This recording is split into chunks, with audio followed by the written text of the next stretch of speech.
టెక్నాలజీని అన్ని విధాలుగా అందిపుచ్చుకుని ముందంజ వేయాలని కోరుకునే వాళ్లలో ఏపీ సీఎం చంద్రబాబు నాయుడు ముందుంటాడు. చెప్పడమే కాదు, అనేక నూతన సాంకేతిక పరిజ్ఞానాలను రాష్ట్ర పాలనలో ఉపయోగిస్తూ ఒక విధంగా మిగతా రాష్ట్రాలకు ఆదర్శంగా నిలుస్తున్నాడు చంద్రబాబు నాయుడు. చంద్రబాబు తీసుకువచ్చిన రియల్ టైం గవర్నెన్స్ ఆర్టీజీఎస్ అద్భుతమైన ఫలితాలను ఇస్తుంది. ఇటీవల రాష్ట్రంలో తుఫానుల కారణంగా జరిగే నష్టం గణనీయంగా తగ్గుముఖం పడుతుంది. ఇదే కాకుండా పేద ప్రజల కోసం తీసుకువచ్చే అనేక సంక్షేమ పథకాలకు టెక్నాలజీని జోడించాలని చంద్రబాబు భావిస్తున్నారు.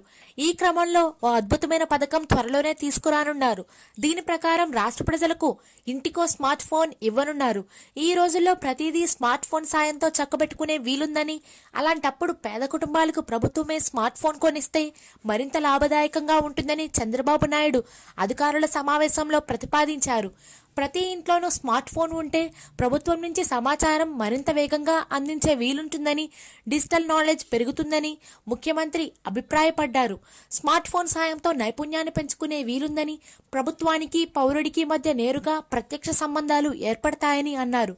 మున్ముందు వేలుముద్రలు వేయటం, ఐడెంటిఫికేషన్ నిరూపించుకోవడం అన్ని స్మార్ట్ ఫోన్ ద్వారా నిర్వహించుకునే వీలుందని కూడా తెలిపారు చంద్రబాబు నాయుడు. దీనిపై పూర్తి స్థాయిలో అధ్యయనం చేయాలని ఆయన అధికారులను ఆదేశించారు. దారిద్ర్య రేఖకు దిగువగా ఎన్ని కుటుంబాలు ఉన్నాయో లెక్కించి ప్రతి కుటుంబానికి ఓ స్మార్ట్ ఫోన్ కు ఎంత ఖర్చవుతుందో అంచనా వేయాలని సూచించారు.